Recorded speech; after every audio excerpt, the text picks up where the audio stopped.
ब्रह्मांड रुद्राय चंड रुद्राय प्रचंड रुद्राय दंड रुद्राय शूल रुद्राय वीर रुद्राय भव रुद्राय भीम रुद्राय अटल रुद्राय विकल रुद्राय सुतल रुद्राय महातल रुद्राय सचातल रुद्राय तडातल रुद्राय माताड रुद्राय नमो नमः।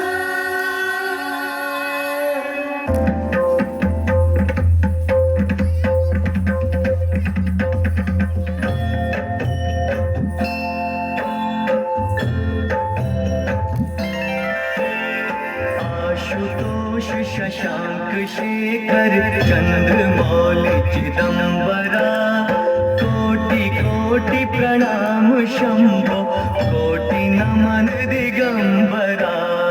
आशुतोष शशांक शेखर चंद्रमौलि चिदंबरा कोटि कोटि प्रणाम शंभो कोटि नमन दिगंबरा कोटि नमन दिगंबरा। शिव पार्वती संवाद स्थान कैलाश पर्वत। हिमालय की चोटी पर मन सुगंध बह रही है। पार्वती जी पुष्प अर्पित कर रही हैं। समाचार आता है कि राजा दक्ष ने भव्य यज्ञ का आयोजन किया है, परंतु भगवान शिव को आमंत्रण नहीं किया गया। शिव के नेत्रों में एक अद्भुत ज्वाला है। पार्वती के मन में अशांति है। सती कंपन स्वर में, स्वामी, मैं सुन रही हूँ यज्ञ प्रारंभ हो चुका है। पिताजी के यहाँ हो रहे यज्ञ में मैं सम्मिलित होने की इच्छुक हूँ। पिताजी ने समस्त देवताओं व ऋषि मुनियों को बुलाया है, परंतु आपके लिए यज्ञ में स्थान नहीं रखा गया है। फिर भी मेरा मन कहता है मुझे मेरे मातृगृह जाना चाहिए, अपने घर। मैं अपनी जननी, पिता और कुल को देखना चाहती हूँ। देवी सती, मैंने तुम्हें पहले भी कहा है, बिना निमंत्रण सम्माननीय व्यक्ति का कहीं भी जाना अनुचित है। विवाह उपरांत स्त्री का घर वही होता है जहाँ उसके पति का घर होता है। ये कैलाश धुनी तुम्हारा अपना भी। इसका तात्पर्य ये है कि विवाह के उपरांत पुत्री का संबंध माता पिता से टूट जाता है और उन्हें विसार देना ही उचित है। देवी सती, मैंने अपने अपमान को तो विसार दिया है, किंतु वहाँ यदि तुम्हारा तनिक भी अपमान हुआ तो वो मुझसे सहन नहीं होगा। यही सोचकर मैं तुम्हें जाने से रोक रहा था, किंतु जब तुमने जाने का निश्चय कर ही लिया है तो जैसी तुम्हारी इच्छा। जाओ देवी, पर याद रखना, जहाँ शिव का अपमान होता है वहाँ प्रेम का फल नहीं विनाश का बीज अंकुरित होता है। यदि वे तुम्हारे पति का अपमान करेंगे तो उस अग्नि में तुम्हारा हृदय स्वयं ही भस्म हो जाएगा। बेटा नंदी, जाओ देवी सती को उनके पिताजी के घर छोड़ो। जो आज्ञा प्रभु। चलिए माते। प्रणाम देवेश्वरों, कृपया आसन ग्रहण करें। प्रणाम मुनिवरों, कृपया आप भी आसन ग्रहण करें। प्रजापति दक्ष, यज्ञ आरंभ करने का समय हो चुका है, यज्ञ आरंभ करें। भगवान शिव की उपस्थिति के बिना ये यज्ञ नहीं हो सकता। ऋषिवर, मेरे इस यज्ञ के इष्ट देव श्री विष्णु हरि जी है। किंतु वो मेरे मंगलमय भगवान शिव कहाँ है, जिनकी कृपा से समस्त मंगल कार्य संपन्न होते हैं, जिनके नेत्रों से देखे जाने पर मरुभूमि लहलहाती पुण्य भूमि बन जाती है।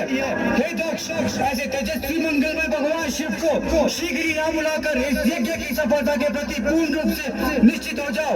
देवेश्वरों, यदि भगवान शिव माता जगदम्बा सहित इस यज्ञ में आए तो ये यज्ञ संपन्न हुआ समझो, अन्यथा नहीं।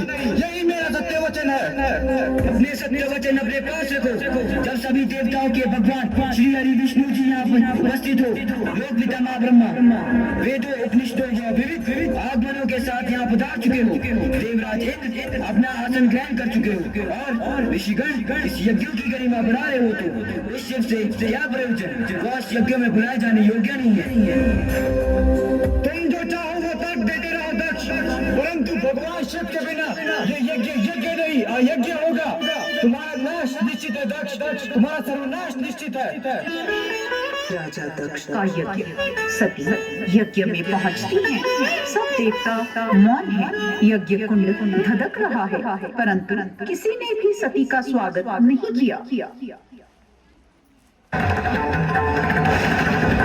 प्रजापति, मैं आदि शक्ति हूँ। मैं वो हूँ, सर्वभूतों के श्वास में जो तपन है वो मैं हूँ। मनुष्य की नाभि में स्थित कुंडलिनी शक्ति में हूँ। ग्रह नक्षत्रों की गति में हूँ। विष्णु का सुदर्शन में हूँ। महादेव का त्रिशूल में हूँ। मानव कल्याण के लिए और महादेव से मिलन हेतु मैं तुम्हारे गृह में अवतरित हुई थी, किंतु तुम मेरा परिचय न पा सके और अपने अहंकार में आकर महादेव का अपमान कर दिया। मैं तत्क्षण तुम्हारा वध कर सकती हूँ, किंतु तुम इस शरीर के पिता हो। इस देह से पितृ हत्या का पाप करके मैं कर्म के बंधन में नहीं बन सकती। अपने महादेव को नमन करते हुए मैं अपने योग और स्वयं ऊर्जा से इस देह को भस्मीभूत करती। सती अग्नि कुंड में कूद जाती है। यज्ञ में चारों ओर तेज प्रकाश और निस्तब्धता। दृश्य कैलाश पर शिव ध्यान में है। सती की आत्मा क्षीण हो चुकी है। देवी सती, तुम्हारे साथ अन्याय हुआ है। अब यह जगत मेरे क्रोध के तांडव को देखेगा। विनाश होगा उस अहंकार का जिसने शिव के देह को अपमानित किया। शिव अपनी जटाजूट झटकते हैं। तीसरा नेत्र प्रज्वलित होता है और होती है इसी के साथ शुरुआत शिव तांडव की।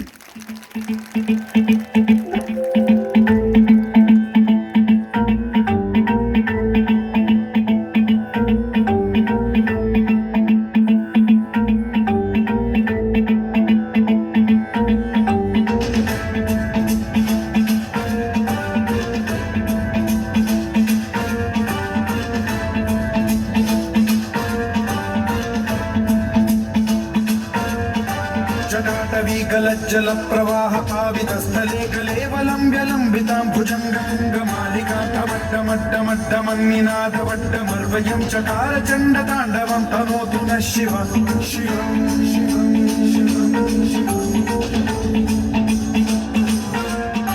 जटाकटाह सम्भ्रम भ्रम निलिम्ब निर्झरी विलोल वीचि वल्लरी विराजमान मूर्धनि धगद्धगद्धगज्ज्वलल्ललाटमट्टमावते किशोर चन्द्रशेखरे रतिः प्रतिक्षणं मम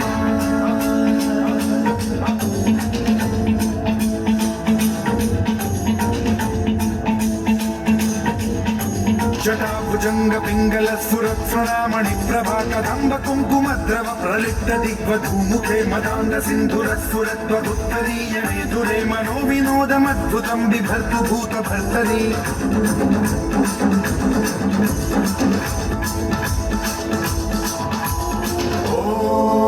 ओम नमः शिवाय।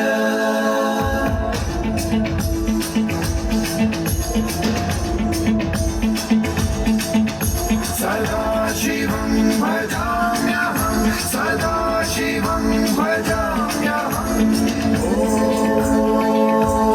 नमः शिवाय। प्रफुल्लनीलपङ्कज प्रपञ्चकालिमप्रभावलम्बिकण्ठकन्दली रुचिप्रबद्धकन्धरं स्मरच्छिदं पुरच्छिदं भवच्छिदं मखच्छिदं गजच्छिदान्धकच्छिदं तमन्तकच्छिदं भजे। अखर्व सर्वमङ्गलाकलाकदम्ब मञ्जरी रसप्रवाह माधुरी विजृम्भणा मधुव्रतं स्मरान्तकं पुरान्तकं भवान्तकं मखान्तकं गजान्तकान्धकान्तकं तमन्तकान्तकं भजे।